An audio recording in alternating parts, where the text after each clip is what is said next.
श्री राधे। नमस्कार दोस्तों, आप सभी का हमारे YouTube चैनल भक्ति भजन प्रोडक्शन में स्वागत है। मैं विजेंद्र आज आपके लिए एक बड़ी ही बोधमय कथा लेके आया हूँ जो हमारे जीवन से जुड़ी है।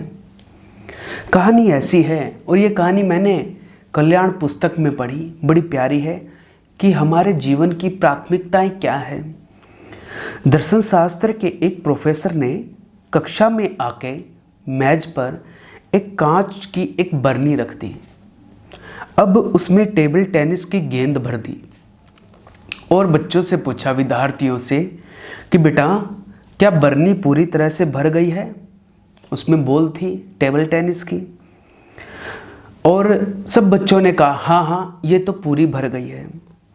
तब उन्होंने कुछ कंकड़ उस बरनी में डाले और तब तक डालते रहे जब तक संपूर्ण खाली जगह में वो समा नहीं गए।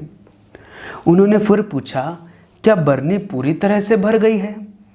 बच्चों ने फिर से हाँ में सिर हिला दिया। अब प्रोफेसर साहब ने उस बरनी में धीरे धीरे रेत डालनी शुरू कर दी और वह रेत भी उस बरनी के सूक्ष्म रिक्त स्थानों में भर गई।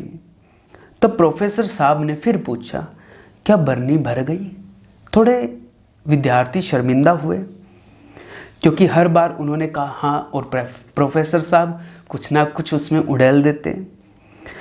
जब उन्होंने हाँ कहा, अब उन्होंने मेज के नीचे रखा पानी का एक गिलास उठाया और उसे बरनी में उड़ेल दिया और देखते ही देखते उस गिलास का सारा पानी उस बरनी के अति सूक्ष्म खाली स्थान में, रिक्त स्थान में भर गया। अब प्रोफेसर साहब फिर बोले कि बेटा यह कांच की बरनी हमारा जीवन है। टेबल टेनिस की गेंद ईश्वर का ध्यान है। कंकड़ हमारी घर गृहस्थी, नौकरी, मकान जैसी आवश्यकताएं हैं। रेत हमारे शौक मनोरंजन की बातें हैं और पानी झगड़े, मनमुटाव, ईर्ष्या, द्वेष जैसी बुराइयों का प्रतीक है।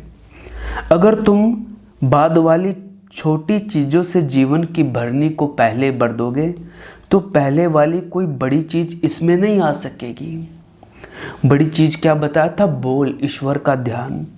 लेकिन यदि पहले वाली बड़ी चीज़ से भरोगे तो उसके बाद छोटी चीज़ों की गुंजाइश बनी रहेगी। इसलिए जीवन में सबसे पहले ईश्वर का ध्यान करो, फिर घर गृहस्थी की सोचो और फिर अपने शौक पूरे करो। लेकिन साथ ही यह कोशिश भी करो कि बाद में पानी रूपी बुराइयां किसी भी सूक्ष्म रास्ते से आकर जीवन की मधुर बरनी की रग रग में घुसपैठ न कर लें। तो देखिए, जीवन का मूल मंत्र हमें रुपया कमाना है, पैसा कमाना है, जो कुछ भी करना है करो, लेकिन सबसे आगे रखो ईश्वर को। अर्जुन जब महाभारत का युद्ध लड़ा तो उसने क्या किया, उसने भगवान श्री कृष्ण को आगे कर दिया, सारथी बना दिया। जैसा आप कहो प्यारे, जैसा आप कहो प्रभु, आप जहाँ लेके जाना चाहो मैं चलूँगा। तो ऐसे ही हमें भी अपना जीवन परमात्मा के ध्यान से भर देना चाहिए। ये सीख हमें इस कहानी से मिलती है जो बड़ी ही प्यारी थी। बाकी रोज़मर्रा की चीज़ें तो हमें चाहिए, उसके लिए संघर्ष करते रहिए, कर्म करते रहिए, प्रयत्न करते रहिए। तो ये कहानी जीवन की प्राथमिकताएं क्या है मैं आपके लिए लेके आया। आगे भी कथा, कहानियाँ, किस्से, प्रसंग आप तक लाता रहूँगा। अगर आपको ये कहानियाँ पसंद आती हैं तो आप इन्हें लाइक करें, कमेंट करें, शेयर करें और हमारे यूट्यूब चैनल को सब्सक्राइब करें। चैनल सब्सक्राइब करने के बाद बेल आइकन को दबा दें ताकि आपको हमारे आगे आने वाले वीडियोज़ के नोटिफिकेशंस मिलते रहें। जय जय श्री राधे।